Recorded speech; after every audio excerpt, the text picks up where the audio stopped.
Hi everybody, this is a quick presentation on how to develop key graded assignments and signature assignments. A key graded assignment is going to be used at the associate's level.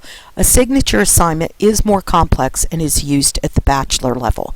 A lot of the same premises apply, but they are somewhat different. But let's just focus on key graded assignments for now. It's a generic problem, case, or project that can be tailored to align with a particular course or discipline. It addresses multiple learning outcomes. It uses course-embedded assessments, which for us is the OBR. It's going to address a real-world application, and it may include some reflection on the part of the student. We really want to think about it as being something that a student could add to an e-portfolio or show an employer that it was their authentic, direct evidence of their student learning of these particular competencies. So that signature assignment is similar to that, but it's more intense at the bachelor's level.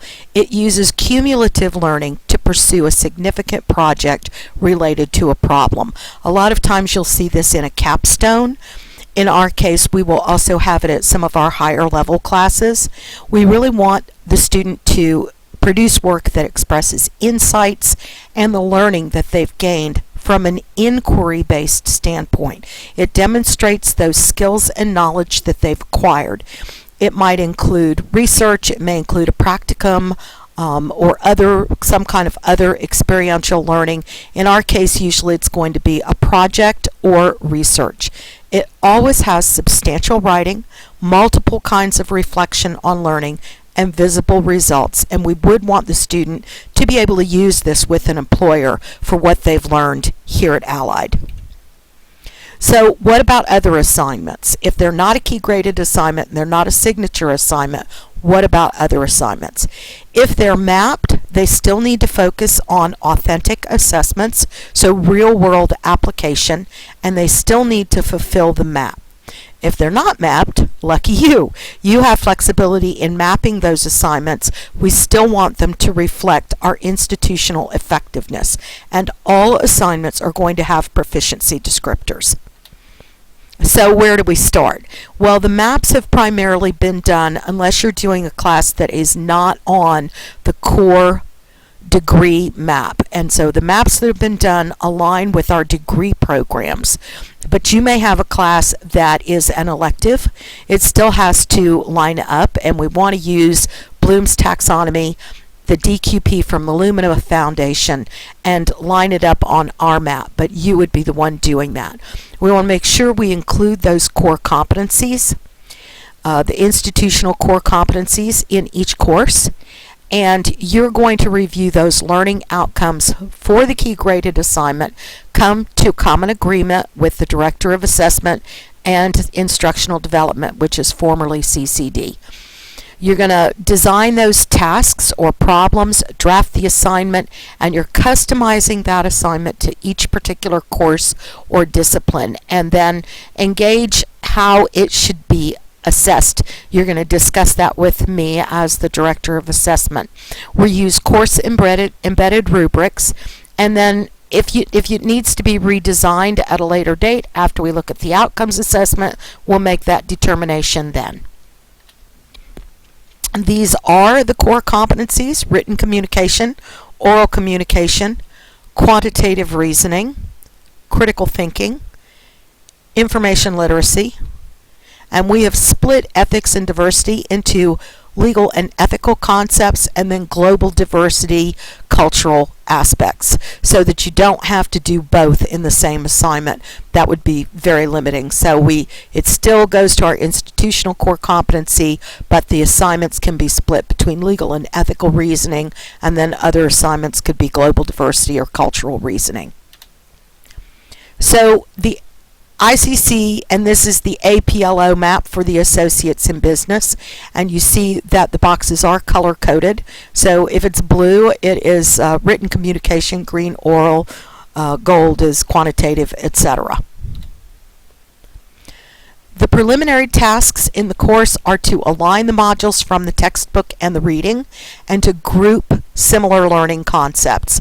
Generally, the publishers and the authors do a pretty good job of this, but sometimes we need to tweak it, and sometimes we skip chapters in order to condense the course into 8 weeks. But you do need to determine ahead of time which module in the class is going to be the key graded assignment or the signature assignment module, because those are my touch points in the class, and I need to be able to know which assignment I'm going to be pulling data from. We really need to take into consideration the levels of our students. What do they already know? What are they or are they not bringing to the table? We want to tailor that assignment appropriately for their skill levels. So if it's too challenging, it can be frustrating. If it's too easy, it can lead to a lack of motivation. Knowing your students' levels is going to help you determine how much direction you need to provide for them. So do they know the language of your discipline? Do they know generally accepted style guidelines or research protocols? Do they know how to conduct research? Do they know the proper style and format? What kinds of writing have they done before? If they just came out of English 105, they have not done a long, formal writing assignment or research project. So if they haven't ever done any analysis or comparative analysis or reflection or argumentation, we don't know if they have that skill set yet until we teach it to them. So do they know how to write a literature review or a scientific report? Take these things into consideration, especially at the level 100 level. We also want to make sure that we fit with the degree qualifications profile in order to keep our associate's programs and our bachelor's programs and eventually our master's programs at the appropriate level of learning. We need to make sure that we've looked at that as we are designing the assignments.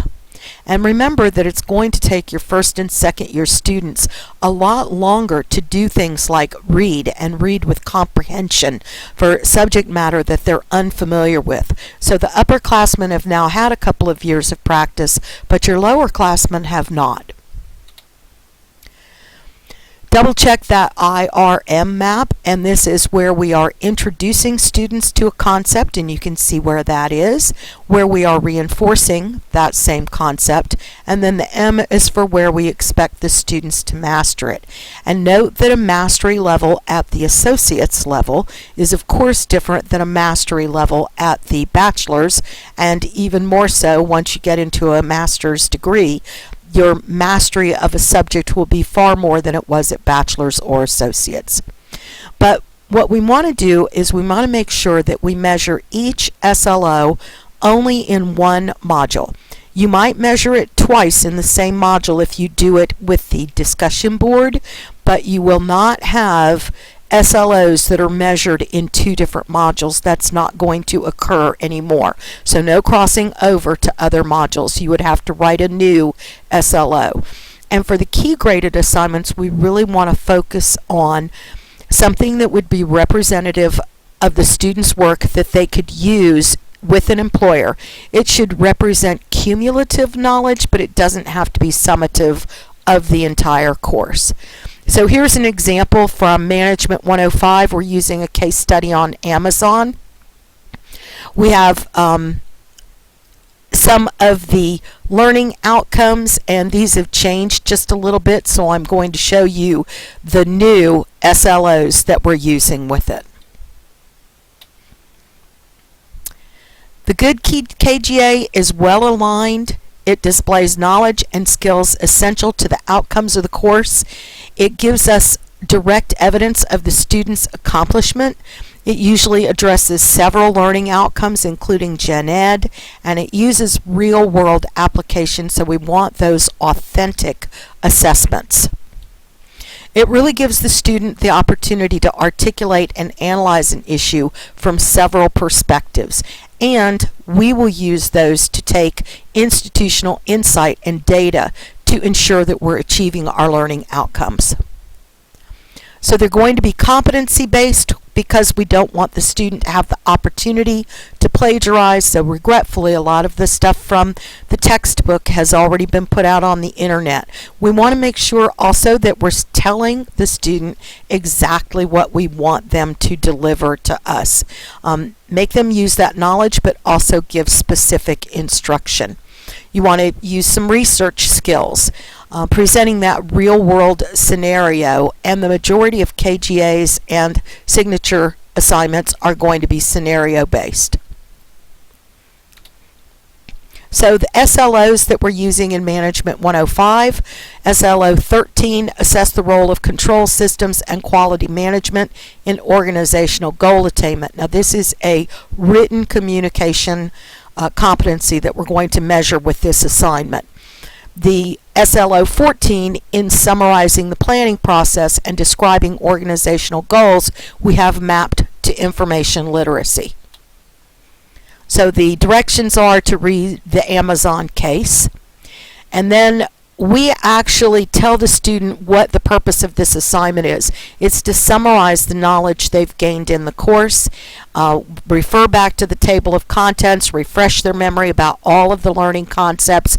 We've asked questions to prompt their memory, and we're telling them that.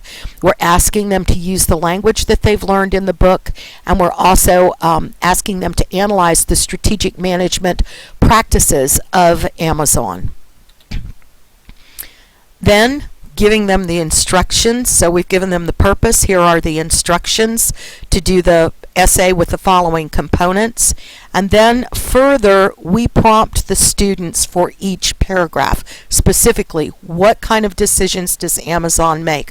Think about everything when it introduced Kindle. I'm prompting the student with questions, more of a Socratic method, to get the students to think about the types of things that go into strategic planning, even though they've taken the entire course. And here are the proficiency descriptors. Now, when we get into the proficiency descriptors, we are now discussing both the task, which is summarized by the SLO, but we're also putting it into language that incorporates the institutional core competency. So you can see over on the far right side, and these are the old nomenclature, it will be highly developed. So exceeds expectations will become highly developed. But the task that they're doing is addressing multiple theories of operational controls, supply chain management, inventory control, and barriers to controls. Now we're going to start moving into, so they're relating that effective planning, how those controls are important to management. They discuss multiple forms, so there we're discussing multiple things, and that is part of the writing. It's original, insightful, and substantive. They analyze all facets of the question. They give consideration to all sides and positions. They exhibit higher order critical thinking, and they've considered multiple aspects of the assignment, and they use examples that apply the learning concepts. So that is part of the writing that they're going to do.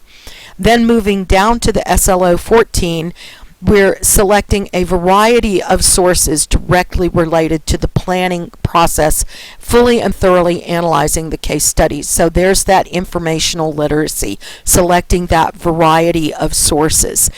They demonstrate a thorough understanding of the relationships between product operations. So that's task-oriented again, but moving out to the information literacy piece, it's conceptually understanding that those networking tools, and they can discriminate among them, they can provide examples, they organize and synthesize their information, again, at a first-year level. This is not the course for the proficiency descriptor, but I just wanted to give you a broad overview. So make sure that you get those deliverables in there for the assignment, specifically asking the student for exactly what you want them to do. So here we've got paragraph 1 that was outlined above. This is paragraph 2, asking questions about the supply chain. Paragraph 3 that asks them to go look for a product, and that ties back into the information literacy. I've told them what I want them to do to go search for something. Paragraph 4, what facets of operations allow it to offer a high quality shopping experience, and then paragraph 5 to give those examples for high productivity. So Here we are phrasing this in terms of Bloom's taxonomy, describing what the student should do in order to achieve the outcomes. For each key graded assignment, you're going to make sure that it maps, so just double check the map and make sure that you've got the proficiency descriptors and the assignment aligned to what the map wants them to do. Is it a written competency? So they're going to do a task but demonstrate writing skills. Make sure that you have an instructional activity for each SLO. So don't leave the student hanging. Make sure that they've been instructed on how to do something before you ask them to do it.